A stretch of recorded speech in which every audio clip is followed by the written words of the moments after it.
so we're out here, and within 5 minutes, Antifa, as you can see back there, she's getting arrested for assaulting, minor assault on Dan, our security guard. She dumped a milkshake on him. We got our first milkshake, guys. So.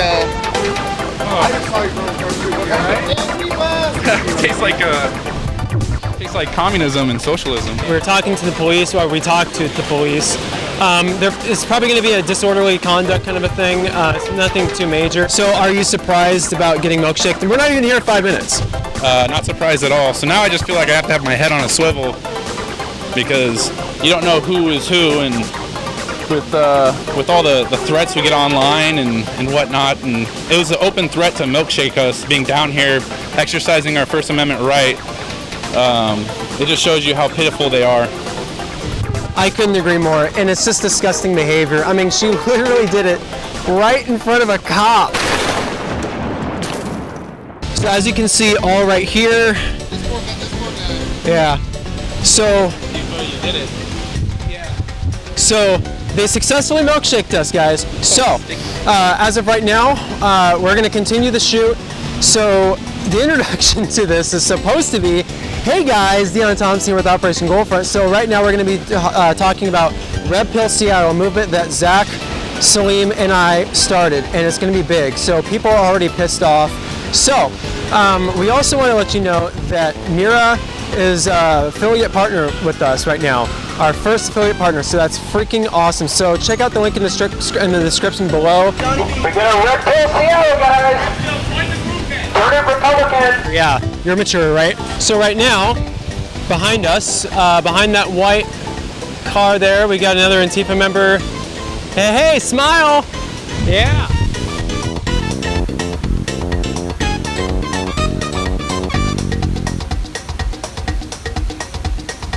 My question for today is, do you know anything about Red Pill Seattle?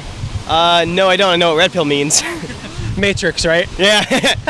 That's what I figured. Yeah. So it's kind of the same thing, except for politics. Mm-hmm. So the reason why I'm out here is, how long have you lived here actually? Oh, about like 2 years, a year.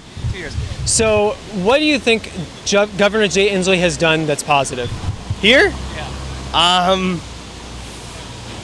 Tough question. I can't think of one. So he's actually pledged for higher taxes. Homeless problem has gotten worse because of the higher taxes. I felt the homeless problem, yeah. Yeah. Living here, yeah. Yeah, so, I mean, it's just gotten ridiculous. Property taxes are going up. I mean, all these different taxes are going up. Have you driven on I-405 before? No, I haven't. Don't, because that's tolled. They're starting to they're thinking about doing it to I-5 now, and it's just gotten the mess. It's actually become worse of a problem than it actually has helped. Are you surprised by that at all? I'm not surprised, no, that the government's done something and it hasn't helped. For sure. So let me ask you, do you know anything about LA's Skid Row? LA Skid Row? No, what is that? So that's like one of the highest populations for homeless people in the country. Either the first or second highest, I can't remember off the top of my head. But do you know which political party controls that? Probably Democrats. Democrats. So back in, I think it was 1984, this state actually went red to Ronald Reagan, right? But after that, ever since then, Democrats have controlled it for the presidential election. And ever since then, higher taxes have been implemented, the homeless problem has gotten worse, and these are controlled by Democrats. Are you surprised by that? Based on what you've told me, not really, no. So let me ask you, do you identify as a conservative?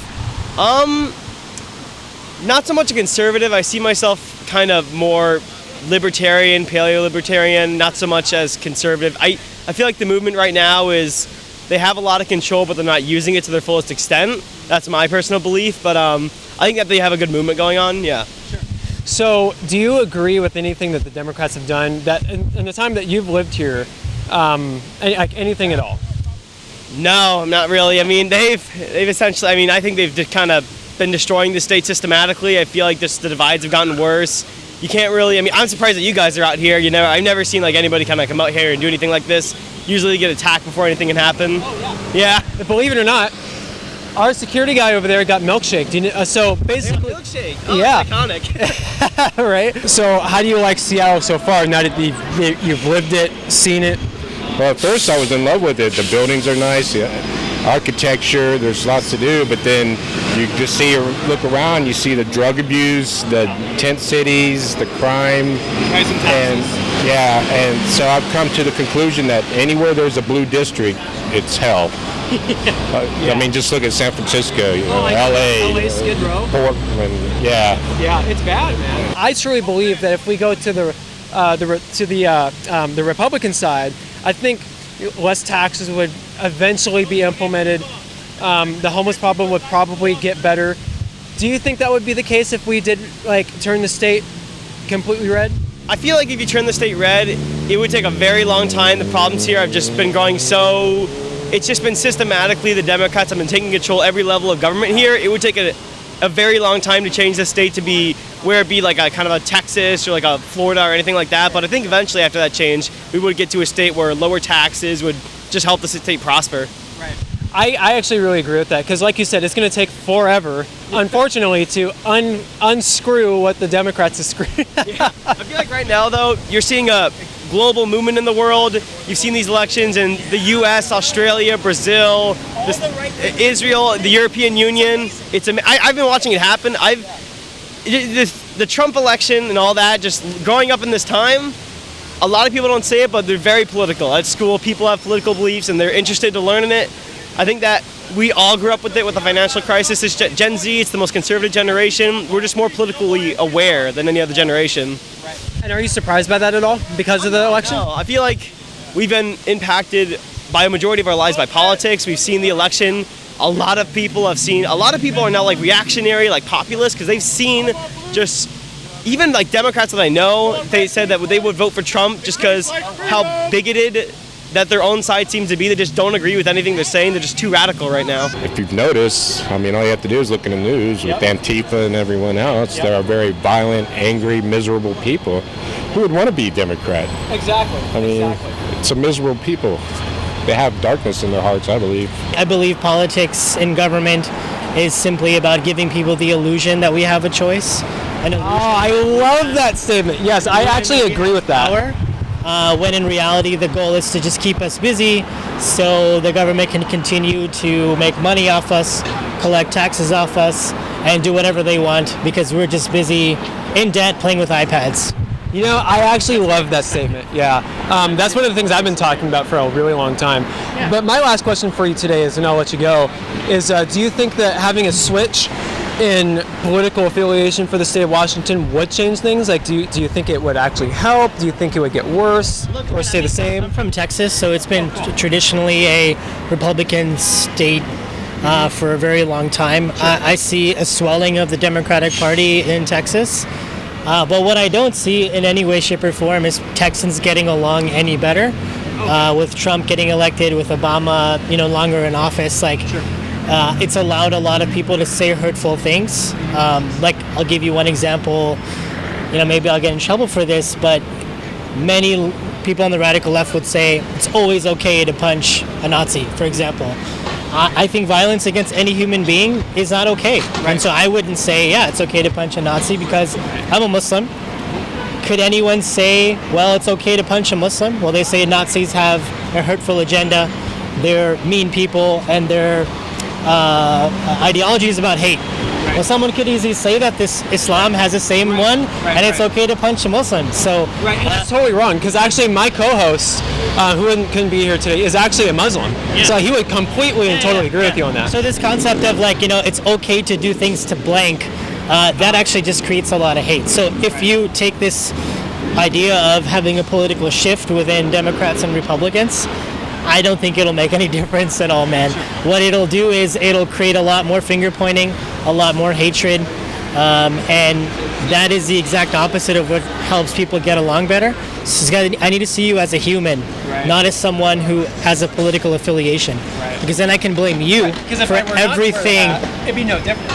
I can blame you for everything your party has done. But if you don't have that hat on, I have to treat you like a person. And I don't like that because I don't get to say mean, hateful, hurtful things to you. But now you wear that hat and I can start foaming at the mouth telling you all the people who are Trump supporters who have wronged people and things. But at the same point, you can point at the same thing on the other side. So I personally believe, man, that this this huge pendulum swing of, left and right is what creates a lot of hatred and a lot of anger. And most people don't realize that. Most people don't, because now, I view you like you're a normal person. You are trying to fight for something you believe in to be right. You probably genuinely want good for the human race. That's important to see. So as far as the red pill man, I think there's an awakening that we all need to have. I agree with you. There's a lot of sleeping people out there. I myself am one in many ways. I'm pretty lazy in a lot of ways. Sure. Maybe that's why I don't care about politics so much. But I think having real conversations like this are more important than a state swinging in one or the other. Sure. Well, hey, this is a really great interview. I loved hearing your perspective. Sure. It was great to meet you. Nice meeting you too, man. Yeah, I really appreciate it. That was a really great dialogue. We're gonna make fucking America great again. Yeah. So I just want to ask you a couple questions. So, what do you think of my sign here? #RedPillSeattle. Do you know what it means? No, I don't. That's why. Okay. So Red Pill Seattle means that we want to turn the state back to the Republican side. And why do you think we would want to do that? I think that people would want to do that for their own political views and their own political reasons. Whether it's a red state, blue state, we as black people are still going to be suffering. Sure. So it doesn't matter if it's Republican, if it's Democrat, whether it's liberal or whatever politics governing this country, then we're still, as black people, going to be in the same situation, if not it getting worse, until we get separation from our former slave masters. So does the red pill mean separate? Because in order to make America great again, that's what we're going to have to do. Sure. So, you know about Governor Jay Inslee, right? Mm-hmm. So, what things do you think he's done that's helped the black community? To be honest, probably nothing. I don't see him out here in the streets. I don't see no politicians out here. All I see is the Nation of Islam and the Hebrew Israelite brothers out here. But we don't politic like that. So I don't see him nowhere. So do you think, because... I don't think I would see any Republicans come out here either. Sure. They never visit. Sure, that's a fair point. But, so, do you know a whole lot about LA's Skid Row? Yeah, it's basically what we got going on out here. Did you know that Democrats control that? And the top cities with the most homeless population? Before the Democrats controlled it, it was controlled by the Republicans. So no matter what, it was Republican or Democrat, Skid Row was happening, homeless and unemployment was happening, all this stuff was happening. So did you know that the Democrats are for higher taxes, which actually screws the homeless over more than you think so? What are the Republicans for, if not the same damn thing? So the Republicans are generally... Trump is a Republican, right? Yeah. Okay, so... he's probably the most liberal Republican I've ever seen. That means more of Trump policies coming into effect, then what does it matter? He said this and he said that. He told black people a bunch of shit too. Sure. So it doesn't matter. Skid Row, Seattle dying is going to keep on popping off. Ever since Ronald Reagan left office, Democrats have gone back into was the main person that set into laws stuff that set into war games. Him and Bush. So when the Republicans were even in office, we still caught it bad as black people. So what is the red pill Seattle going to do for me as a black person? So homelessness, that ain't going nowhere no time soon. Oh, no. Crime is not going nowhere time soon. The rich getting richer, the poor getting poor is not going nowhere time soon. So what, you making America great again as a red pill Seattle, what does that do for me? So one of the things that... swallow it? So, yes! Straight up? Yes!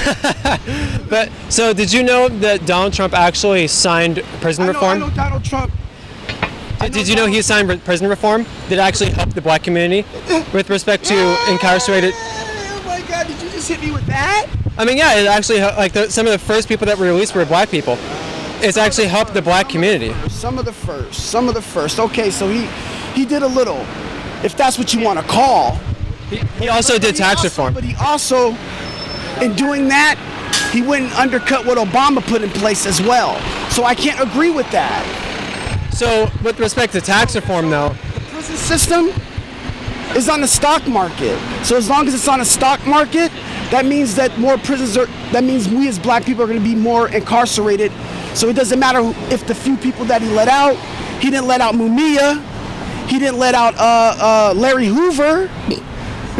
So who did he let out? Who did he help in the black community? So again, what? No. Who did he help out in the black community? You said that he Was that? people. Oh, yeah. So actually, so the black unemployment. Well, you didn't let me finish. We're backing up. You didn't let me finish though. Because we're making a valid point. Because you said that he released some people from prison and that it helped us as a black community, but he still didn't free our political prisoners. Who he didn't free Larry Hoover and he didn't free Mumia, our political prisoners. Well, let me just say on the prison reform, it was kind of skewed towards not just in. No. But come on, these are these. If he's really gonna do something, don't let out some people, unknown people that we truly don't know because of Kim Kardashian. No, what I'm trying to say is. What about Larry Hoover? No, I understand. What about Mumia? I mean, my God. No, bro, listen, I hear you. Hurricane Bob Dylan? No, what I'm saying is. You're Come right, on, man. But what his prison reform did is that once you got out of jail with a felony, not just vote. You're able to get a better job. They can't discriminate against your jobs anymore. That's been in the place. It doesn't matter. They still do it anyway. No, they go by credit. They take away your felony. I understand that. Because I go through that now as a black man, trying to find a job and doing things the right way after I made mistakes that was already set up for me to make. Totally agree with you. I understand the system needs to be all 100% those things right there. There's always going to be second chance opportunity employers. Before all that was already put in place. It's a tax write-off. So did you know that black unemployment? Before that, black unemployment is may get a little bit better now, but it's still the same condition. So black unemployment is the lowest it ever has been in 60 years. Listen, just because a few black people have jobs, our condition as a whole, as a people, has not changed, but yet it's getting worse. They're barely holding on. I would say more white people don't have jobs compared to black people because there's more white people in the country than black people. So here we fucking go with statistics. Are you really gonna hit me with statistics? I mean, I study statistics, so you want to be on statistics? That we're at the bottom, economically. And why do you think that is? Why? Because we're not free. We're not free as a people. So we need to be separated. So, are you talking about the amendments that have been passed into Constitution? Mention that. Now I'm with Trump with that because I heard one of his advisors tweet about separation. So if we're talking about separation of the two and giving us as black people what is rightly owed to us, some land, some freedom, enough tools so we can get our own feet and do our own thing, so we don't have to keep going through red pill state, blue pill state, green pill state. I think that's a pretty fair argument. So let me respond with that by saying that black unemployment, just because black unemployment is doing okay, that it's ever been, I'm supposed to jump up for joy for that? You've heard of Black Lives Matter, correct? No, I'm part of Wolfpack. Wolfpack? Okay, so you've heard of Black Lives Matter, though, right? Yes. Okay, so did you know that one of the articles that were Jewish people as well? So did you know that one of the articles that was written by one of the leaders of Black Lives Matter has come out and said 10 demands for white people, one of which was, because I'm black and because you're white, give up my house or give up your house to a black person, give up all your wealth and all that kind of stuff. So are you trying? Lives Matter. I'm talking about what Abraham Lincoln said to a preacher back in the days. That's what I'm talking about. That we should be separated because we're not going to be able to get along, and it breaks it, and it's never going to be equal. I mean, but we have gotten along. Have we? Oh yeah. I mean, I would say so. We haven't. Really? In what ways? It may look like it's peaceful. In what ways have we not gotten along? Seriously, tell me. Along at all because we're still under the slave master slave relationship. Really? I do not feel like that I'm a slave to anybody.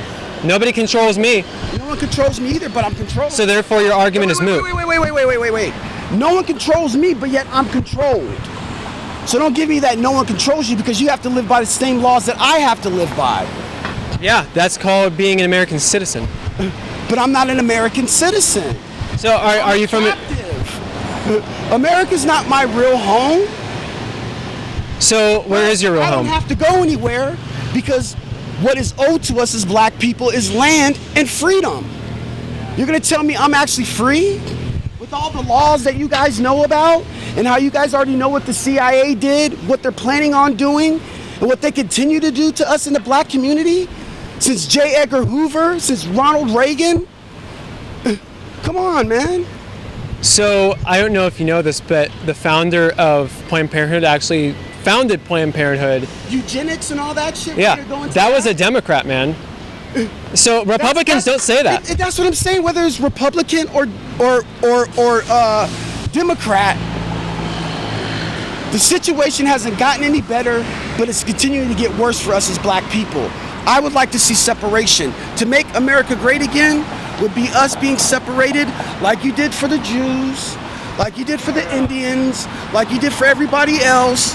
Give us some land and give us the tools that our founding forefathers actually wanted to do, so that we as black people could do something for ourselves. So are you talking about segregation at all? No, segregation is separation. Because that's what you're just talking about. No. Segregation is you telling me that I need to be over there while you make everything comfortable for me. That's what you just said, man. I said separation is us saying we're equal.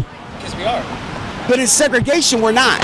So I'm talking separation like a divorce. But you literally like just... So, it's over! Yes, it's over! Can we get back our 1.3 trillion that goes through America? So we can put it back into the black community? So that we can stop asking for help and doing for ourselves like everybody else does? It wouldn't be wrong for us to have a black town like they got a Chinatown, like they got Little Italy, like they got Jewtown. What's wrong with that?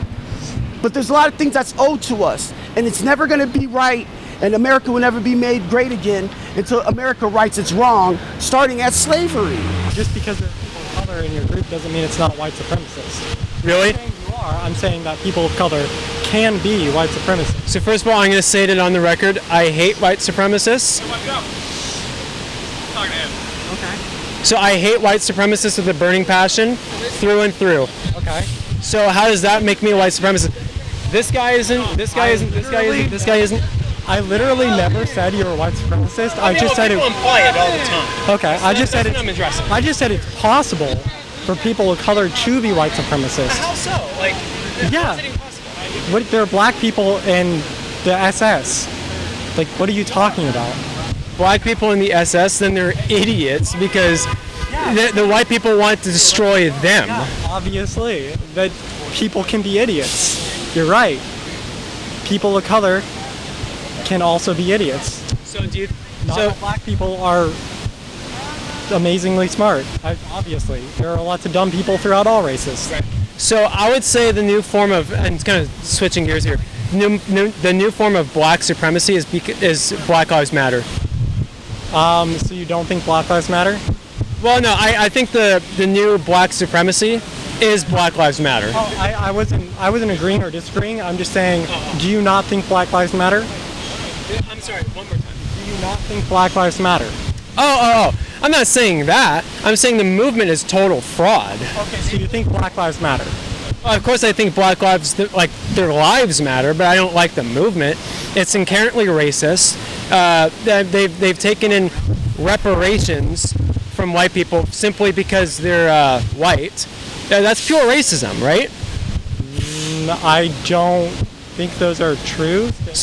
So here's an article that... I think they're probably donations from white people into a group, a movement. Well, they haven't forced white people, at least not yet, to give them money.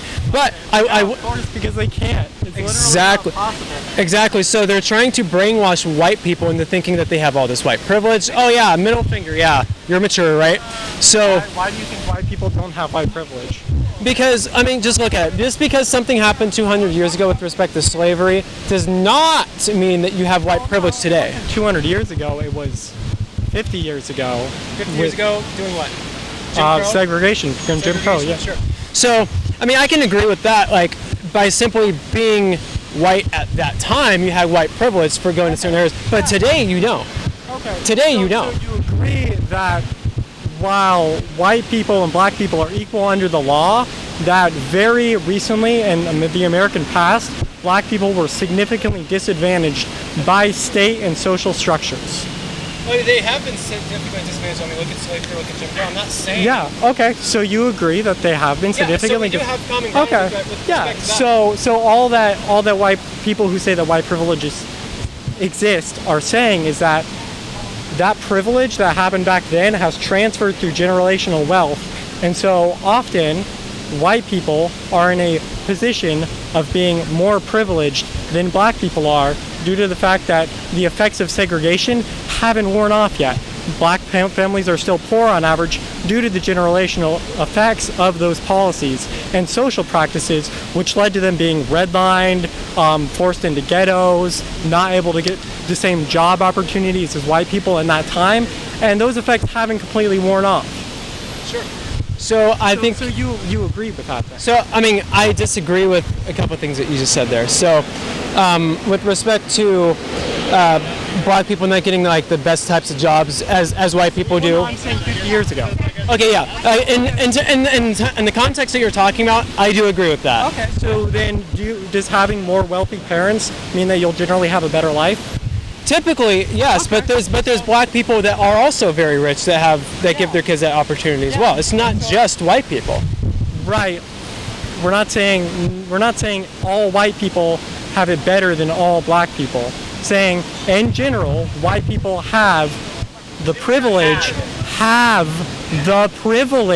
of not having grandparents who were forced by the state and the societies they lived in to be in destitute conditions that caused their parents to not have as much money, which caused them not to have as much money. So are you trying to say that basically black people today are affected by everything that has been done because of segregation, slavery, stuff like that? You said that generational wealth means people are better off. So the natural conclusion of white people being better off then, and the effects of generational wealth mean that is there's no way to refute that. So I will tell you this, that I've actually had a few great-grandparents that were relatively more privileged in terms of wealth, but when I grew up, I actually kind of grew up in the lower income stream. Mm-hmm. So your argument there doesn't really apply to all cases of white people. But in general, if you have wealthier parents, your life is going to be better, right? And on average, black people's grandparents had lived in much, much worse conditions because of Jim Crow, because of segregation, because of racist policies not allowing to have the same job. But that doesn't mean that it's affecting black people or white people today. So, and let me give you an example. It does though. You just said the generational. Well, no. So generational wealth. So that black people have had tons of generational wealth. White people have had a ton of generational wealth. White people had way more than a ton of generational wealth. 50, 60 years ago, pretty much every CEO, pretty much every major shareholder in any company, every politician was white. So the amount of institutional power white people held 60 years ago was incredible, and that has not worn off yet. So how is it not worn off when there's more black people in terms of rich status, we'll say? More? Yeah. So what is that? It means it's starting to go away. No, it has gone away. No, if you look at the amount of money black families have, and on average in America, it's about 60 times less than the average white family. 60 times less than the average white family in terms of what? Wealth. As in terms of like the house that they own, the money that's in their bank, the assets that they own, any like shares, cars, the job that they have, the amount of income they get every year. I can respond to that. So with respect to statistics, when you look at the population sizes, there are literally more white people in terms of population. So you can skew it as much as you want. I'm not skewing it. I'm saying that black people have, black families have, on average, 60 times less wealth than white people, than white families, because of the policies of Jim Crow and segregation 50, 60 years ago. So, just a fact. Why can't you acknowledge it? Well, excuse me. We're having a civil discourse here. I'm not acknowledging a damn thing you say, but I will say. I wasn't asking you to acknowledge it. I said, why won't you acknowledge it? Because I know the facts is that today that has nothing to do. So Jim Crow has nothing to do with today. No, I admitted that generational wealth has an effect, but everybody has some type of generational wealth. Black people have it, Indian people have it, white people have it. Black people have it. Native American people have it. Maybe it's because of the sample size. They have a lot fucking less though. A lot fucking less. Okay, so in terms of population, though, because there's a literal less. No. There's less black people in the country. Got it. I'm talking about per family. Per family. So how can you individualize it like that? Not all. I know more broke white people than I do broke black people. You also know more white people? Well, okay. Let's also look at. Have you heard of affirmative action? Yes. Okay. We want to talk about black privilege. Let's talk about that because of affirmative action, not in this state, but in some other states, black people have been given an advantage because of their skin color to get into college and jobs. So do you want me to explain how affirmative action works? Sure. And I think you might be getting it wrong because I just probably already know your argument. But sure, go ahead. So when two people, let's say one of them's white and one of them's black, have equal amount, like test scores, equal like educational background, affirmative action just means that you give that position to the black person because on average they've had to go through more in order to get it, because on average black people tend to come from poor families. They tend to come from worse educational backgrounds since like areas with a high black population didn't have really bad schools. So on average, that black person has had to work a lot harder. Not all of them. There are some people that like probably don't need affirmative action. Some black people that don't need affirmative action. They came from like a wealthy background. And honestly, I don't think it should exist in that case. But like when it comes from, the person who lived in the inner city, who went to a shitty school, who had no wealth in the family, and they get to that same level as the white person, then affirmative action says go with the black person because they had to do more to get there, so they actually earned that position. So here's where I think you get wrong on the affirmative action part of it. So test scores, you talked about that. So if an Asian person scores like 90, or let's say 100% on their test score. Why are we on Asian? Okay, can you let me finish? So let's say an Asian person, like an Asian male, scored 100% on the SAT score, or whatever it was, right? And a black person scored 80%. Well, because of affirmative action, they're going to literally lower the Asian person's score simply because they're Asian and he's black. Where's the fairness in that? Okay, I've seen no evidence of that being the case. Really? It's actually happened in Harvard and Stanford many times. Okay. So go look it up. Okay, I will. So, hey, anyways, I gotta wrap this interview up. It was really great talking to you. Okay. Yeah. All power to the workers, Communists Unite. Yep, Communists Unite.